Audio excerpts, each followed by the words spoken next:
right. Well, first of all, I want to say I got exactly 2 submissions for homework. One from Glenn Braun and one from Kinney. Were we supposed to submit those to you? No, but how many people have done the work? I have. Okay, sweet. Anybody else? Well, I've done it as well, but I had some problems defining this recursive structure because I'm not familiar with Scala. So. Okay, good. Yeah, I understand. Actually, it's quite tricky in Scala. Scala provides 2 potential ways to do it, but only one of them will work. And even doing that one is very, very tricky. It's not straightforward. Yeah, you actually have to use a level of indirection to tie the recursive knot. So we can go over that in a bit. We're already an entire session behind because we only got through about half of what I was trying to get through, or maybe a little less than half of what I was trying to get through last time. So we had 4 people attempt. Anyone else? Is this the RoCalc Scala? Yeah. I have an attempt, but it's it's a shoddy attempt. That's okay. Shoddy is better than none. Shoddy is better than none. A couple of things for people who are doing this. Scala is your friend. Don't just use a piece of paper. The whole point of using a computer program is because the computer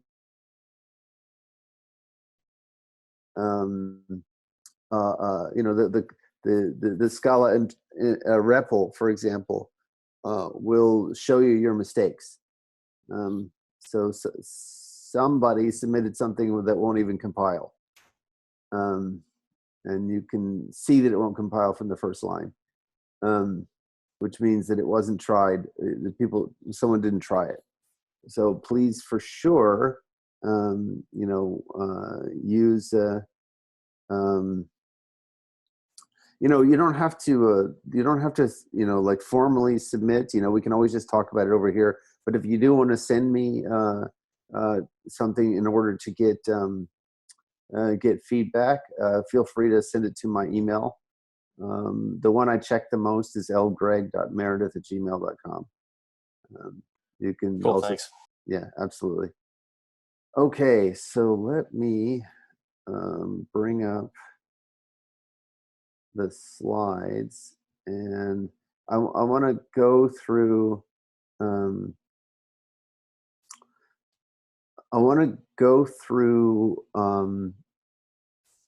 At a high level what I really wanted to cover today, and then we'll come back and look at the Scala.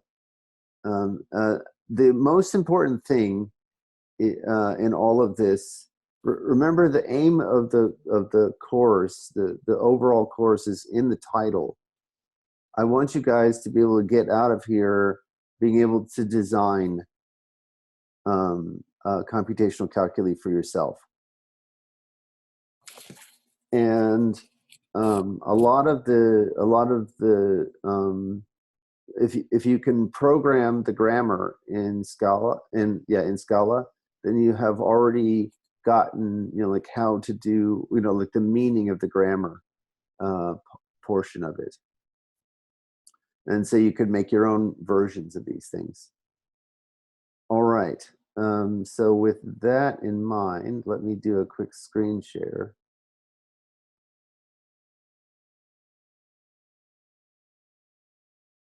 And I'm gonna move along, and then we'll come back, and it might be that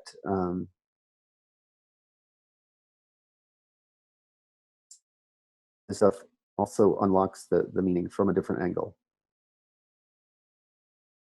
Okay,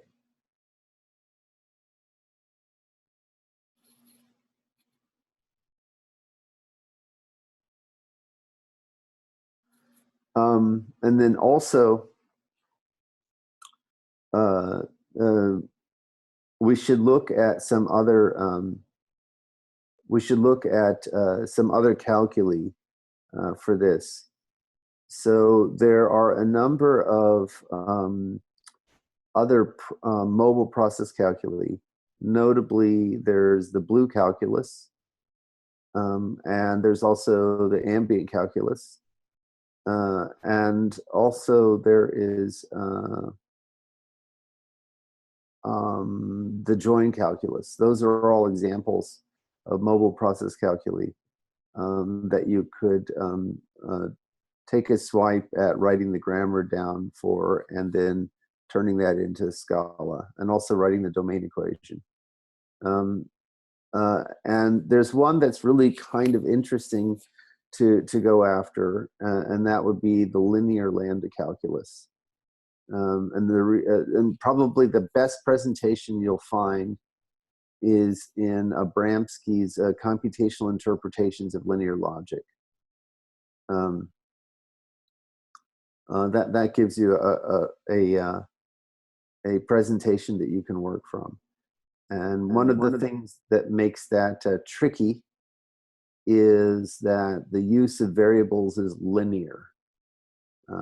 You'll find that the use of variables is not linear in the row calculus. And so if you're going to write down a presentation, then you have to do something extra to make sure that variables are only used exactly once. Sorry, can you give the name of that paper one more time? Yes, it's the Computational Interpretations of Linear Logic.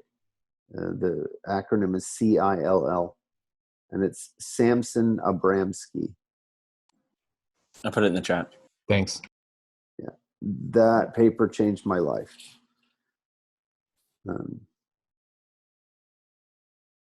Okay. So I would like very much to talk a little bit about structural equivalence. Structural equivalence is what it does is it recognizes that when we write down these grammars, what they really are doing is freely generating a structure. There's by free we mean there are no constraints on the structures that we generate. So everything that we generate is in some sense considered distinct. Now, are people getting the idea that there's sort of a handful of different ways that we can think about the recursion in these equations? So when we look at an equation like this, or a pair of mutually recursive equations like this,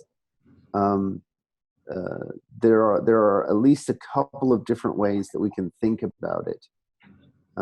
One is that we think about this as giving us a recipe for recognizing if someone else hands us an element of the language that's generated by this grammar. Like this grammar allows us to recognize whether that element is actually in the language. And the other way is it gives us a recipe for, you could think about it as creating a stream, where you could say, give me the next one, give me the next one, give me the next one. And it would generate the infinite stream of all of the elements of this language. People get that idea? Yep. Okay. Yeah. Cool. If you don't, if that's something that's really not in your wheelhouse, please speak up.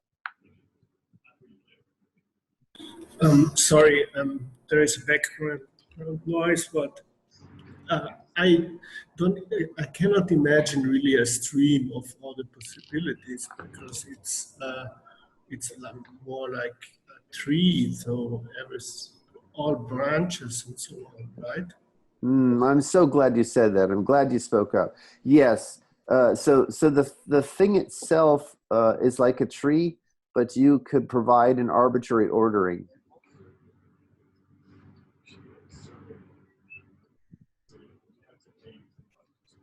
Does that make sense?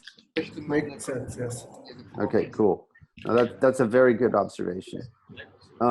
So this it's important to recognize this, and in fact, I'll take just a quick detour before we get into structural equivalence. That is kind of important to understand. When we talk about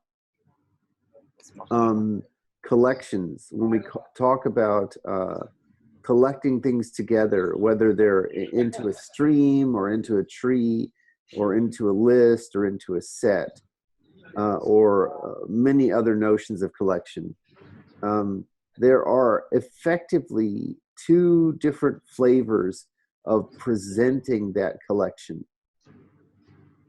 So imagine, you know, two parties, right? There's Cain and Abel.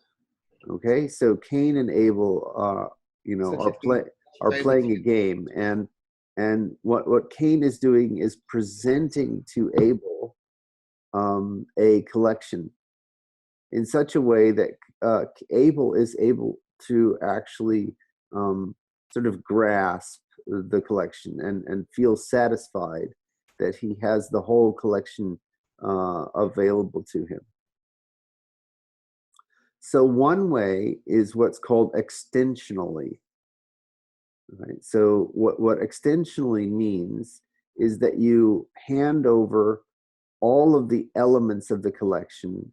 You know, it's just like Cain hands a box to Abel, and when Abel opens the box, Abel can see all of the different elements that are in the box. Right? So that's a fairly intuitive and well understood notion of collection.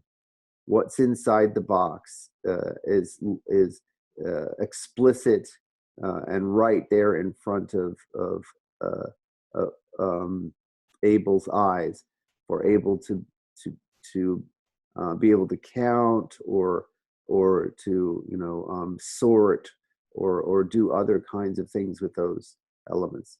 So let me give that in terms of a list. So Cain, you know, not a list, but a set. So Cain on a piece of paper writes down open squirrely brace, and then the number 1, and then the number 2, and then the number. Goes the piece of paper to Abel. Now, Abel can read that and see that Cain has given Abel the set containing the numbers 1, 2, and 3. So all of the elements have been listed out. So that's a perfectly fine way to hand over a set. Now, if as the set gets larger and larger, Cain is going to have more and more problems communicating the set in this way. And in particular, if the set had more elements than there are atoms in the universe, then it might be very, very difficult to use that method to hand over the set to Abel. Does that make sense? Are people following what I'm saying? Yep. Okay, right. So one of the ways that we as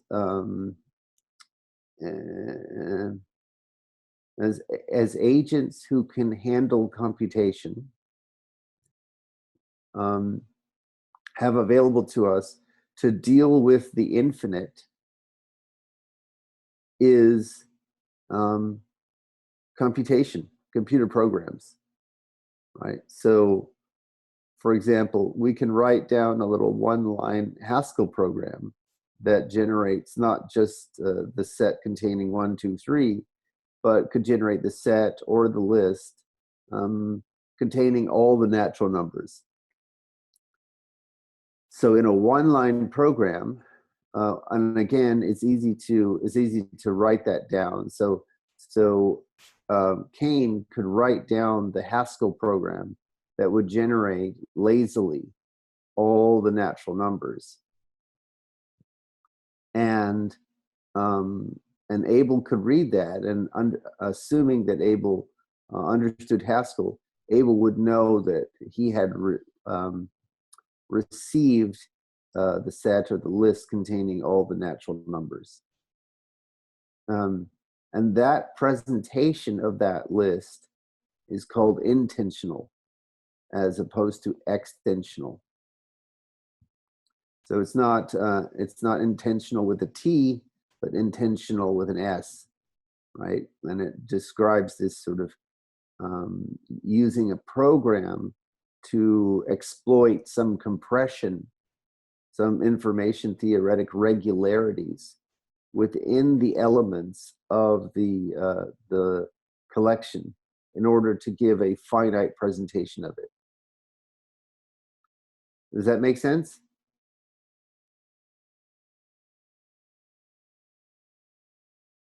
Yes. Yes. Yep. Okay, awesome. So this is kind of important, and it'll be important for in lots of different circumstances. The intentional presentation of information like that is what we're doing when we present a grammar. We're providing a little computer program, and in general, it can include the erasure or filtering of some elements. What's special about grammars is that they don't, while they provide some constraints, everything that's generated by the grammar is essentially freely generated. Now, however, the issue is that sometimes the distinctions that we make in terms of linear syntax don't make a difference in terms of the thing that we're trying to model. So for example, in the row calculus, this expression here, P par Q, it's intended to mean P running in parallel with Q.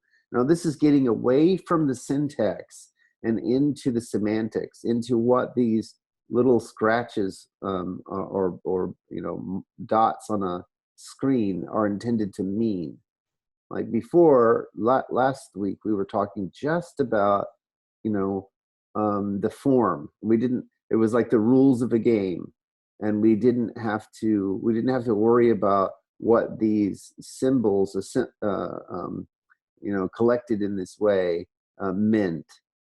But if the symbol P par Q is intended to mean P running in parallel with Q, then certainly that's the same as, it's semantically, that's the same as Q running in parallel with P.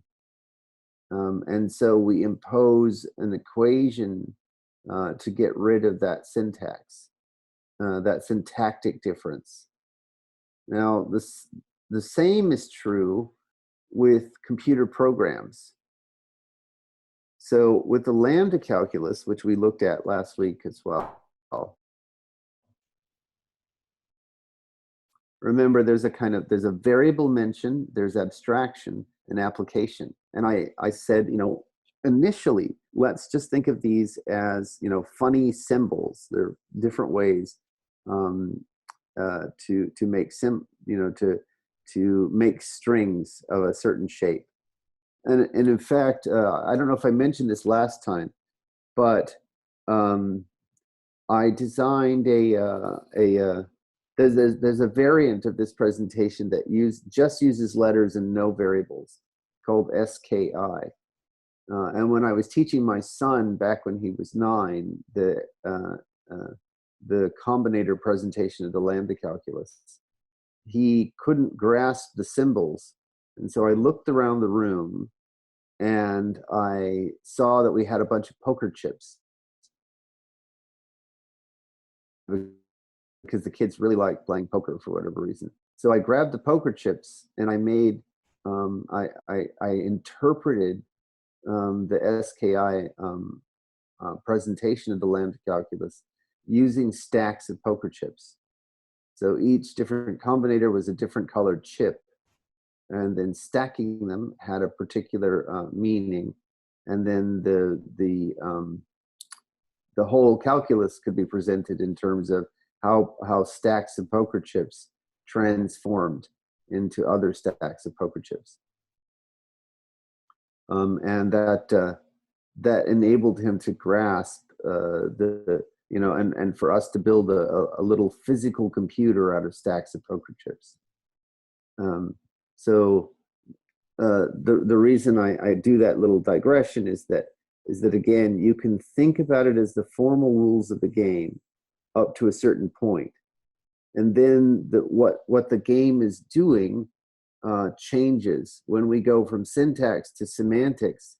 Where the game resides is a level up from just the symbols on the page, right? Now, in this particular instance, one of the things that's most important is what happens with this variable and what that means.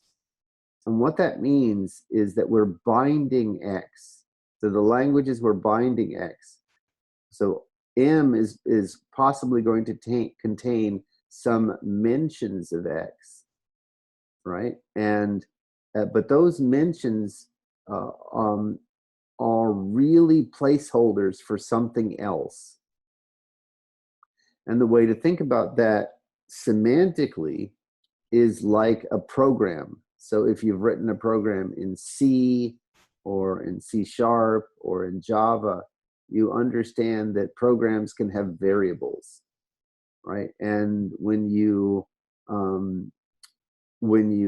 apply a program that has a variable to some arguments, those arguments are going to take on the value of the parameters that you've supplied. So the same is true with lambda abstraction. Here's a variable, and it may be mentioned somewhere inside M. And when we apply a term like this, so let's say we have a lambda x dot m in this position to some other term n, then we're going to substitute n for every mention of x in M.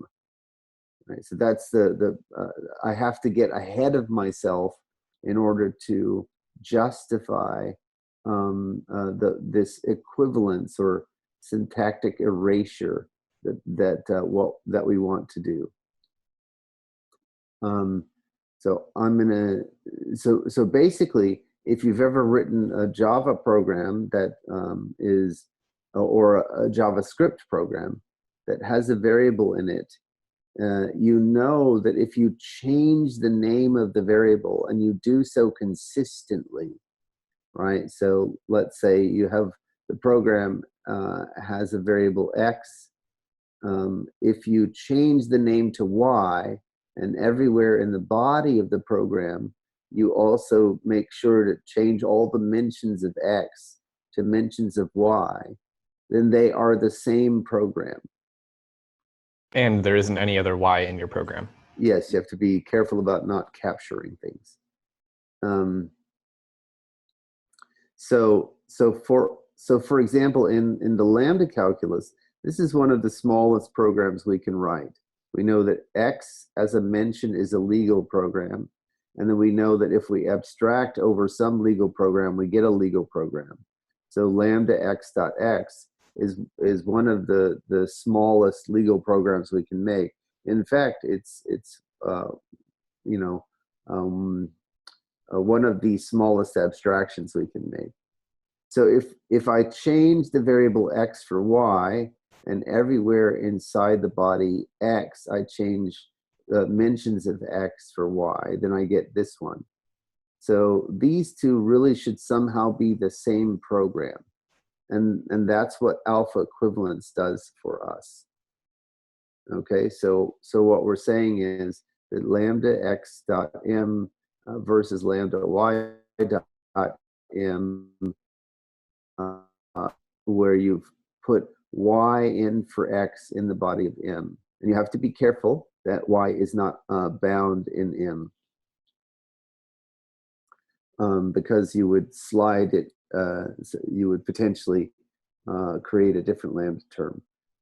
So we have to talk about what free and bound means. But these two are equivalent, and they're called alpha equivalent. And so what we're doing with alpha equivalence is erasing an obvious syntactic distinction, right? Our eyes can see that this is syntactically different than this one, but we're going to say that they're semantically the same.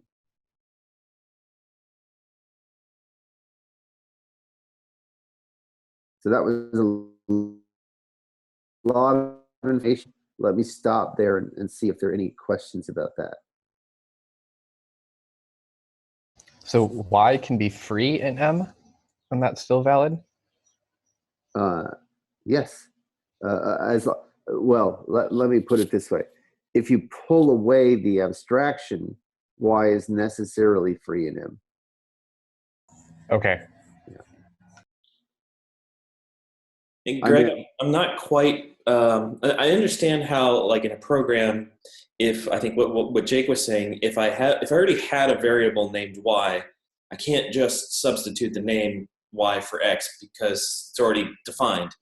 Right. That's the thing exactly what the caveat is doing. Okay. Yeah. So bound and free is meaning like defined or not. I'm so glad you asked that question. We're leading to the next. We're leading to the very next page. In order to state alpha equivalence more precisely, we're going to talk about what the free names are and what the bound occurrences are, or free occurrences and bound occurrences of variables. Okay, and we're going to do this in terms of a recursive function, and it recurses using a structural recursion. So the structural recursion is walking the different options, so the different options here, and based upon each case is telling us what to do. All right, so the free names, so we're going to define a function, we're going to give it a lambda term, and it's going to hand us back a list of variable mentions, or a set of variable mentions, I should say, not a list. And we can express this this recursive function in terms of three cases. The three cases come exactly from the three options here. Right? So the free names of the mention of x is just the set containing x. The free names of the abstraction lambda x dot m is the set of free names of m take away x. So this is giving us the clear indication that abstraction lambda x is binding x in m. And then the free name of application is of m to n is just the free names of m together with the free names n. And then we say that an occurrence of x in m is bound if it is not free. And so now the next question is, can we write the free name calculation for our Scala representation? Right, so if we go back up here, we have some Scala code. and so that clearly says how you would write a recursion over this thing. So do we want to try that?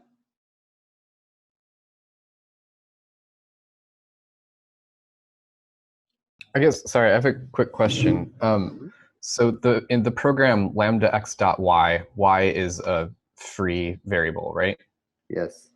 Okay, so then when we do the substitution for changing x for y, that doesn't give us the same semantic meaning, right? Right. So that's right. So you're not allowed to accidentally capture the variable. Okay, so that's different than saying that y is not, or yeah, that y is not a bound name in the program. Yeah. Yes. What I meant is it's not accidentally bound. Okay. Yeah. Okay. Got it. Yes. Sorry, I could have been more precise there. Good catch.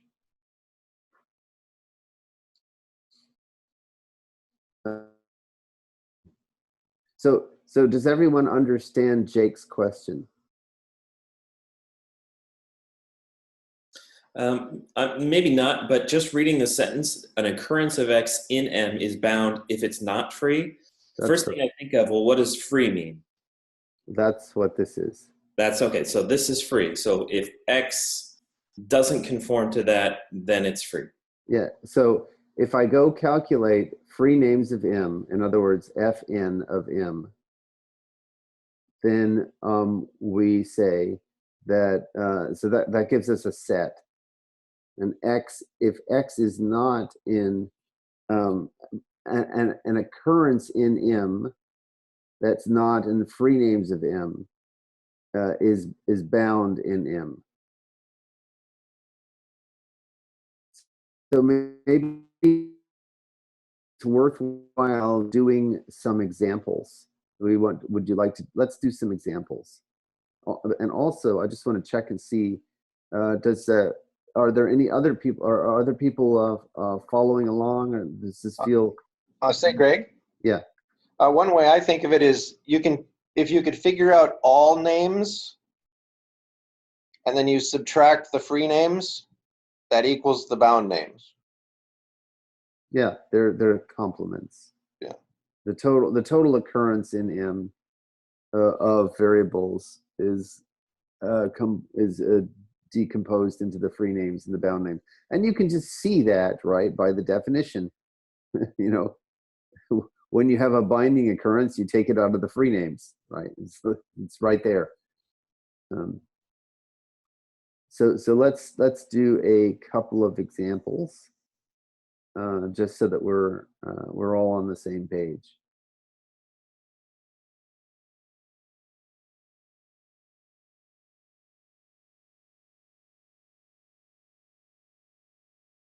Oh, maybe the best way to do it is this one.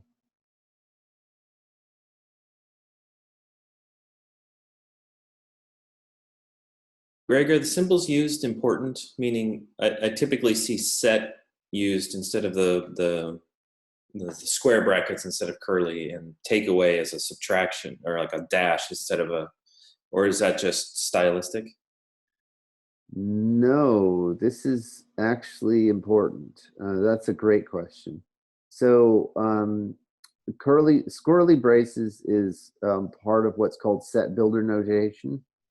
And the sort of the slash there, the backslash is set minus its takeaway. So when we are using this notation, we are saying that free names is a map from lambda terms to sets of variable mentions.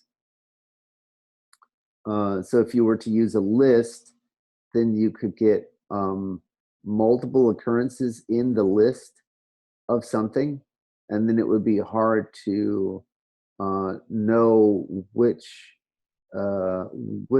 occurrence is mapped onto which mention in M of the variable, because we didn't provide enough information in that list to get us back to the place where the variable is mentioned. In fact, only the lambda term itself is really going to give us, well, I think the lambda term is the most efficient representation. That we use set because we're erasing information from the lambda term. We're not talking about where the variable occurrence happens in M, just whether or not, if it happens at all, it is free or bound. Does that make sense? Yeah, and I guess, is this the same notation that we talked about in the last class? Yes, this is the lambda calculus. So in the last class, we sort of walked over this grammar, a couple of grammars here. I wonder if Kenny means the algebraic or the square bracket parametric to X thing.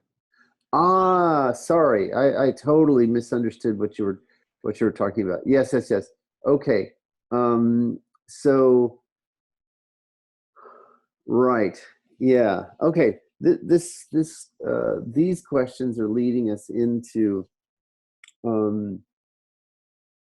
questions about set theoretic notation.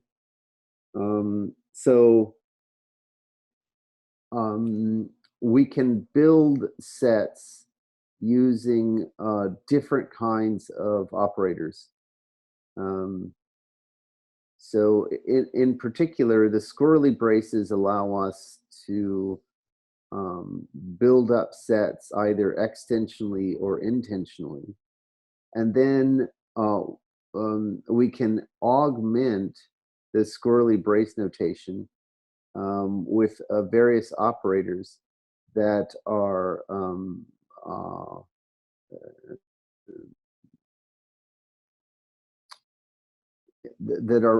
well defined. So I gave an example of I assumed that everyone understood what the Cartesian product of two sets is, and nobody complained.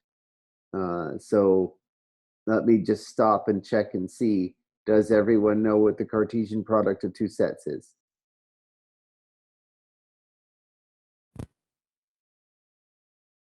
Can you clarify or review? Okay, all right. So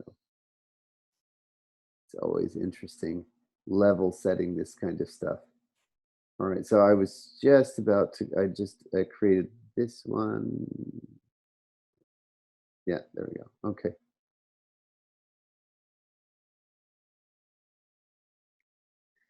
All right, so one, two, three is a set. And we have extensionally given that set by listing out between squirrely braces all of the elements.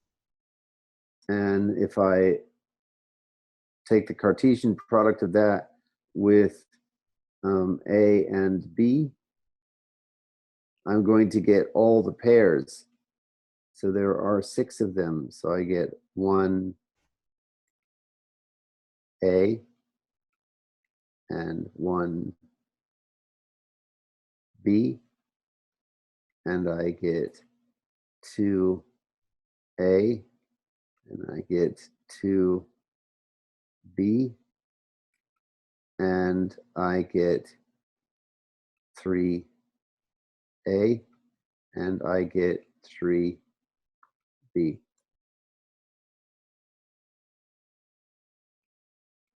Come on, fingers. Is that clear? Yep. Okay, so the symbol X here is it is denoting the product. And then from a notion of product, I can give a notion of tag union, which is the plus. So in particular, so in general, we have A cross B is going to be the set of all pairs. And then A plus B is going to be is going to be defined in set theory to be A cross the set 0 union B cross the set containing 1. And hopefully everyone knows what the union of two sets is. Is that something we can assume?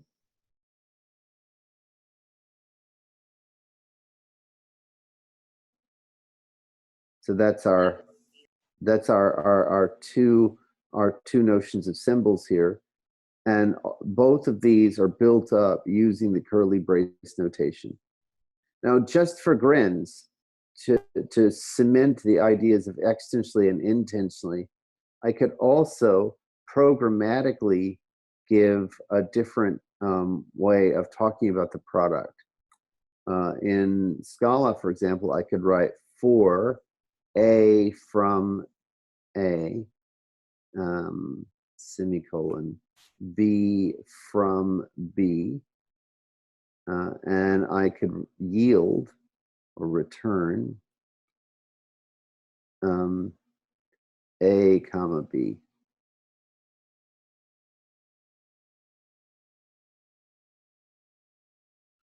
And that will return all of the pairs.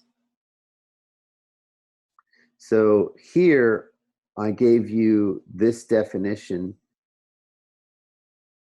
extensionally, but that meant I could only give it for an example. Here, I don't really know what A and B are, right? They're bound, and in fact, I could do something like, you know, prod for product, or just call it product. And just so that I'm not, let me change this to X and Y. Oh, that's gonna give a collision. How about S1 and S2? Those are our two sets, right? And I could say product of S1 comma S2 is equal to that. And now, now I've given a little program. So I've given this intentionally. So in the same way that I can give sets intentionally, I can give combinators of sets intentionally. So the product part here is a combinator. It combines two sets. And the sum part here is a combinator. And in the same way I can give sets intentionally, I can give combinators intentionally. Okay, that's enough detour. Hopefully people understand this, and if not, go back and watch it again after, and also please you know, have some questions. Did that answer your question, Kenny? Yes, absolutely, and more. Thank you. Oh, good, good, good. Okay, so now let's look at something like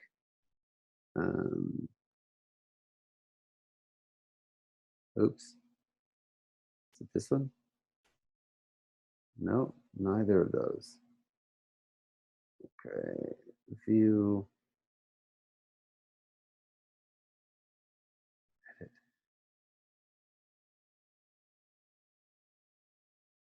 I thought it was, oh, it's control space. Okay.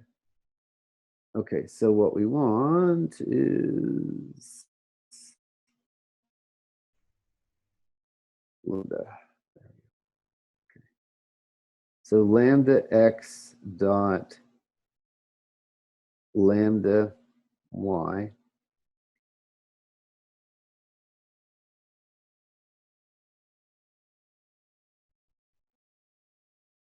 x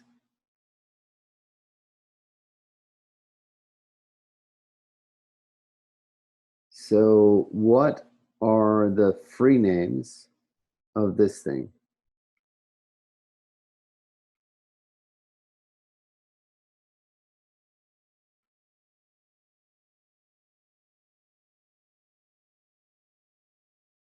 So How would we calculate this?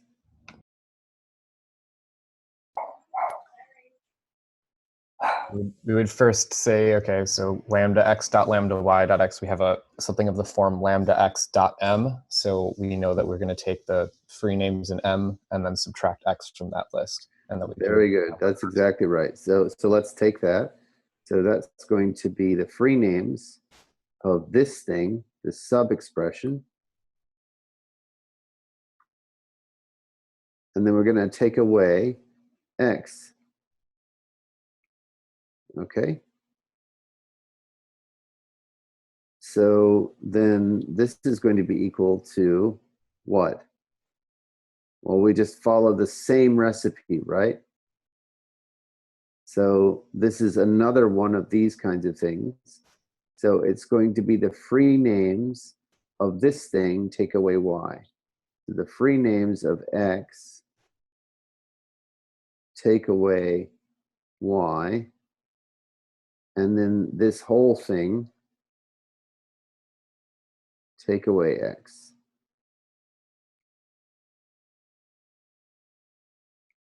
Is everyone following that calculation?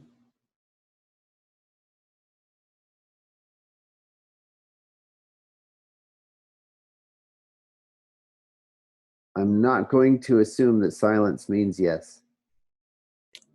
Yeah, I think I get it. Okay. Nate, are you comfortable? Yep. Okay, awesome. Yeah, this one actually looks pretty straightforward. You just take away, take away, take away. Right, exactly. So the free names of x is just x, right? So we go x, and that's the meaning of this one, justified by that one, right? And then we take away x from that. And then we take away y from that. Sorry, we take away y from that and then take away x from that. So we take away y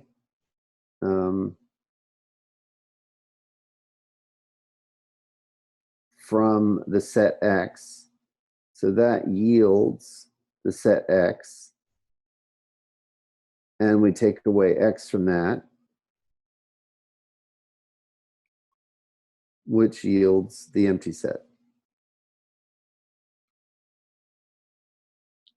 Straightforward?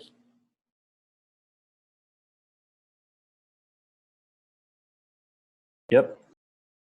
Okay, good. So this one is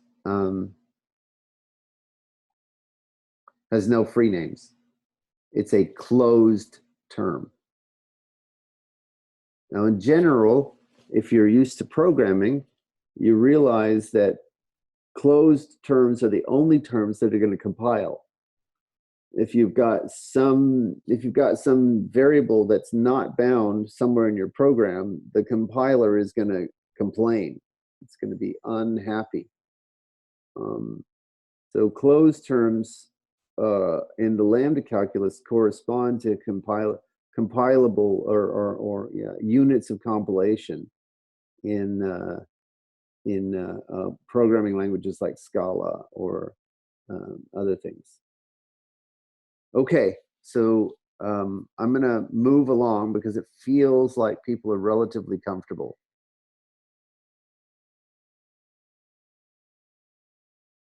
All right, so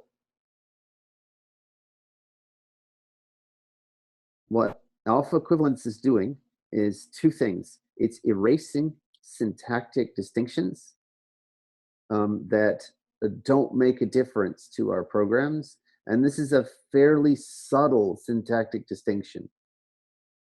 In particular, having having binder operators in a computational model shifts it from being a algebra to being a calculus. So that's a term of art.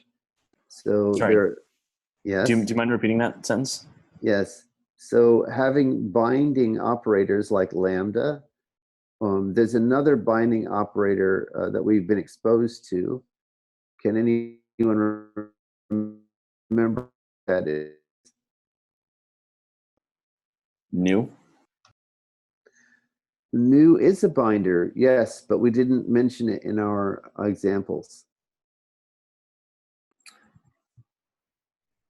How about either quote or unquote then? That's my next best guess. That's not binding. The for comprehension is the binder. Y is a variable. Yes. So that's the binder in that case. Okay. So is this? So it's this one. All right. So it turns out that getting a good theory of alpha equivalence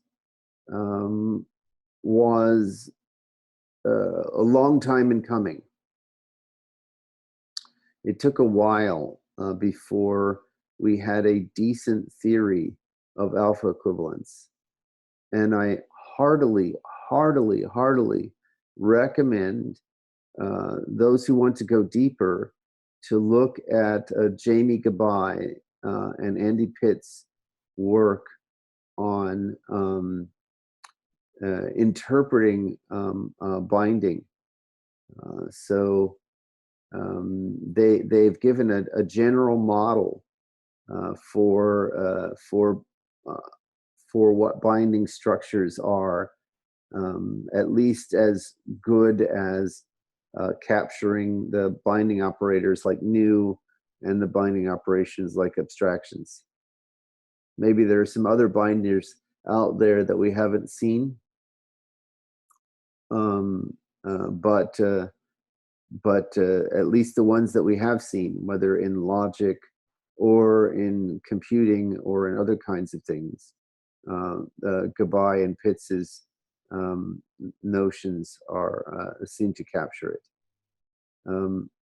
And the reason this is important is because the row calculus exposes a technique which is different from the Gabai and Pitt's approach. It's fundamentally different and opens up an entirely new way of thinking about a vast number of theories. So just as a quick aside, we've had a lot of those today, but as a quick aside, what people should know. So here, let me just quickly give. Let's see. I'll start up a fresh one.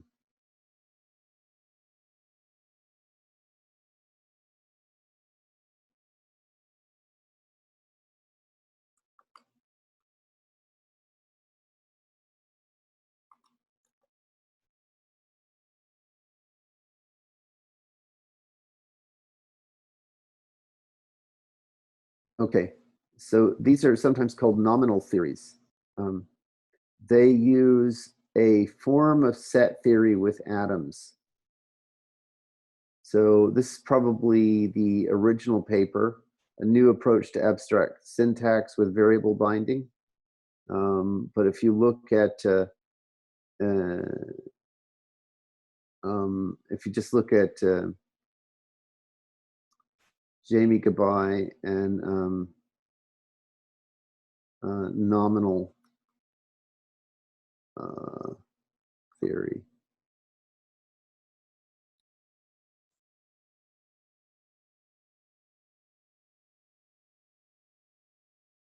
Let's see. Yeah, here's probably a good approach. Nominal techniques. Oh wow, this is pretty sparse. There's nominal rewrite, nominal Levere theories. It's a fairly rich approach. So all of these start with FM set theory. which is a variant of normal ZF set theory, where you have atoms. So you have these little normal set theory gets off the ground with the empty set and nothing else. In Frankel-Matovsky set theory, you assume a set of atoms, sort of uninspectable elements that are a part of the ground structure of the set theory, and then those atoms are used to interpret binders in a particular way. We don't have time to go into the details, but this is a very precise and pretty general and extensive theory. This technique that's used in the row calculus is fundamentally different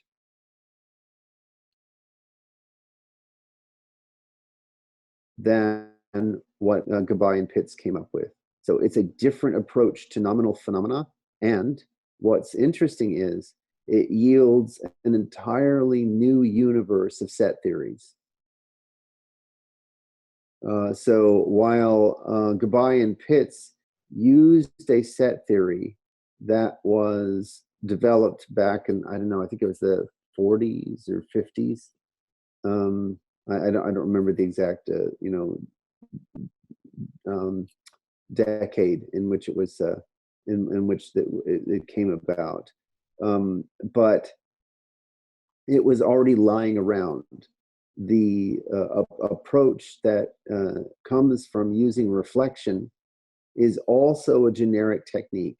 It has the same range of applicability to various theories. So you can have reflective Leverrier theories, and you can have reflective rewrite systems, and all of the same sort of general approaches, but it arises from an entirely new set theory. And in fact, it's not just one set theory, but a whole universe of set theories. And if people are interested in that, at some point we can go into that. Yes, please. Yes. Okay. Most interesting thing so far today. Okay, so back to the grind. The Casper is stand up is now, but I also want to point out that in the same, just as I mentioned before, in the same way that alpha equivalence erases syntactic distinctions, there are other kinds of syntactic distinctions that we want to erase. So for example, we erase the distinction between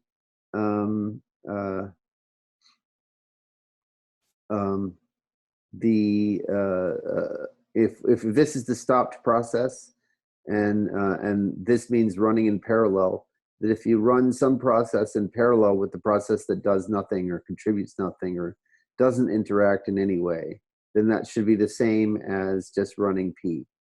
We've already had this idea that parallel composition should be commutative, and we have a similar idea, which is that if I run P in parallel with running Q in parallel with R, surely that should be the same as running P in parallel with Q and running that in parallel with R.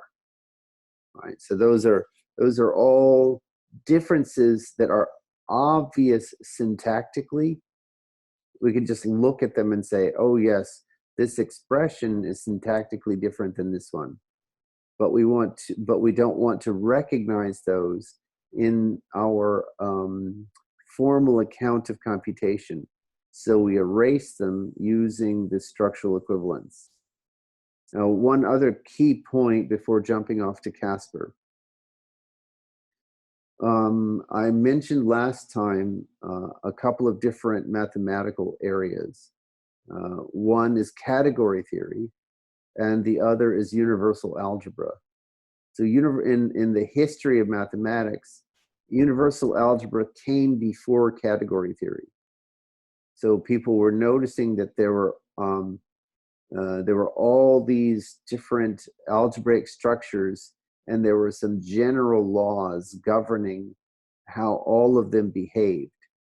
They sort of nested inside one another. So, you know, a monoid, a group is a monoid. A ring contains two groups that are joined at the hip. A vector space contains similar kinds of structures, right? So all of these things, there's this whole zoo of algebraic structures, and people wanted to find a generic way of representing and talking about all of them. So universal algebra provided that way. And generally inside a universal algebra presentation, you have generators and you have relations. So in computer science, and in particular in computational calculi, the generators correspond to the grammar, and the relations correspond to the equivalence. In category theory, these algebraic structures of the grammar that we're talking about correspond to something called the free monad. And the structural equivalence is an algebra on the free monad. And it's important to understand this, and the reason it's important to understand this is because computer science goes further. So first of all, these things are they're all related. They were all capturing the same idea, but in the case of computer science, it articulates these ideas much in a much fine. So in this sense, computer science is saying something back to mathematics. And in fact, what we will see over the next 200 years is that computing, culturally, I have to take even one step further back. Culturally, computation was always sort of the errand boy for mathematics and the physical sciences, right? Computation was what you handed off to your assistant to go get done because you were off working on important theorems, right? And the assistant would grind away at the calculations to show that your powerful mathematical intuitions were correct, or your physical theories were correct. But it turns out the compute part of it itself is worthy of our attention. And if we just give careful accounting of how we compute, that turns out to provide very, very deep and detailed notions which have been missing both from mathematical theories and from physical theories. And we're just getting a flavor of this, just a taste of this, when we look at the computational view of the design of computational calculi, right? So unlike universal algebra and unlike category theory, there's a deeper articulation of the generators, and there's a deeper articulation of the structural equivalence. Now, I should be a little bit more fair and say that category theory does capture a lot of that depth, but it wasn't put together in category theory. It's not put together in the same way, and we'll have to look at that next time. So for next time, I urge you, get together, please work amongst yourselves and get compiling versions of the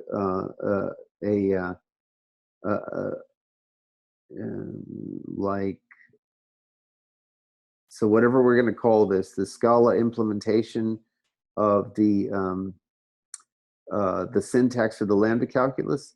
Do a similar thing for the row calculus, and get them compiling. And if they are not compiling, if you get stuck, come grab me and say, I'm stuck, it's not working. You must work together, right? It's really, really imperative that you work together and make sure that everyone is on board. Everyone gets level set here. We're all in this together. We need to get out of this class all being able to design computational calculi. So it's up to you guys. Okay, I'm 7 You really minutes framed over. the importance of. Go ahead. No, Jacob, go ahead. Oh, I said you really framed the importance of these insights in the historical arc of math and computer science. So that's really cool.